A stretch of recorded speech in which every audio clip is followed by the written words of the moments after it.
Maligayang pagbabalik mga kasolid, latest update na Naoya Inoue kumasa na sa hamon. Sa September ulit ang laban ng Japanese Monster. Casimiro tindi ng mga banat kay Inoue. Napaiyak pa ang promoter nitong si Japanese Monster Naoya Inoue.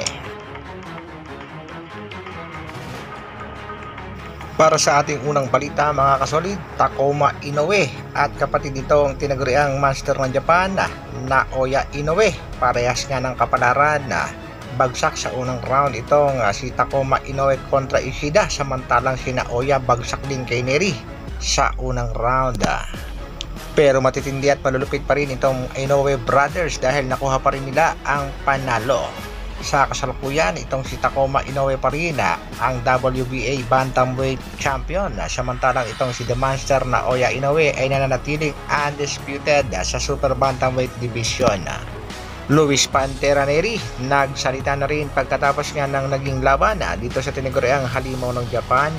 Mabilis nga daw talaga itong si Naoya Inoue at malakas din nga daw talaga mga kasolid.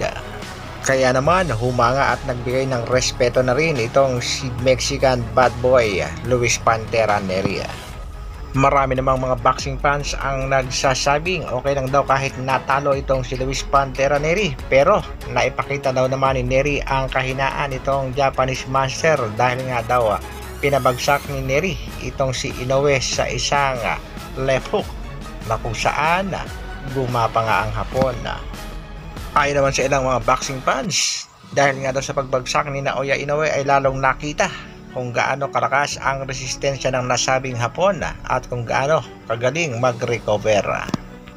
There you can see a brilliant fighter. When he was down, he didn't stand immediately. He took the time to realize that he was doing wrong. He showed his warrior spirit after that first round knockdown. Pero banat ni Inoue, I went down in the first round but I was able to win by knockout. This match was also a good experience for me.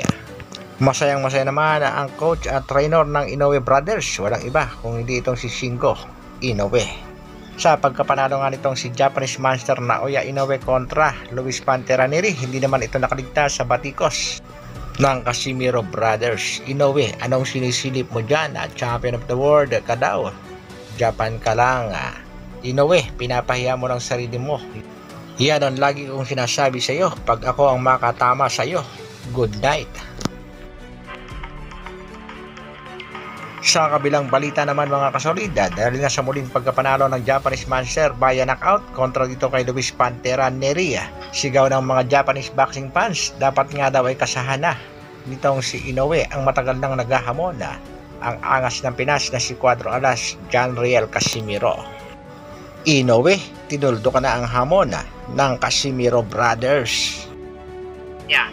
September or October, basta maganda lang ipapakita ni Cuadro Alas ngayon. Sa kasalukuyan mga kasolid, ang sinasabing bakbakan sa pagitan ni Inoue at Casimiro sa buwan ng Setyembre, tila malabong-malabo yan mga kasolid dahil itong Japanese Monster na si Naoya Inoue na alaga nga nitong si Mr. Honda ay kumasa na sa hamon at tinuldo ka na muna ang usaping bakbakan sa pagitan ng angas ng Pinas dahil itong si Naoya Inoue tinanggap na ang hamon nitong si Sam Goodman. Pumayag na nga itong undisputed champion na si Naoya Inoue na labanan itong si Sam Goodman at ang kanilang bakbakan ay posibleng maganap ngayong buwan ng Setyembre. Samantala, Japanese promoter Mr. Ohashi napaiyak sa post-fight interview ng kanyang alagang si Naoya Inoue dahil sa buong akala nitong si Mr. Ohashi ay tatalunin nga ni Neri itong si The Monster Naoya Inoue. Kaya sa mga kasolid natin dyan, hintayin na lang natin ang announcement ng laban ng ating pangbatong si Alas at sa kasalukuyan, huwag muna nating asahan ang laban ng ating pangbato kontra Inoue dahil si Inoue sumagot na sa hamon ni Sam Goodman. Hanggang dito na lang muna mga kasolid. Maraming salamat sa patuloy na pagsuporta at panonood. Isang like naman dyan at sa mga bagong mapapadaan sa ating munting channel, pa-share, like at subscribe na rin. Mabuhay Dr. Alvin Vlogs. Brrrr.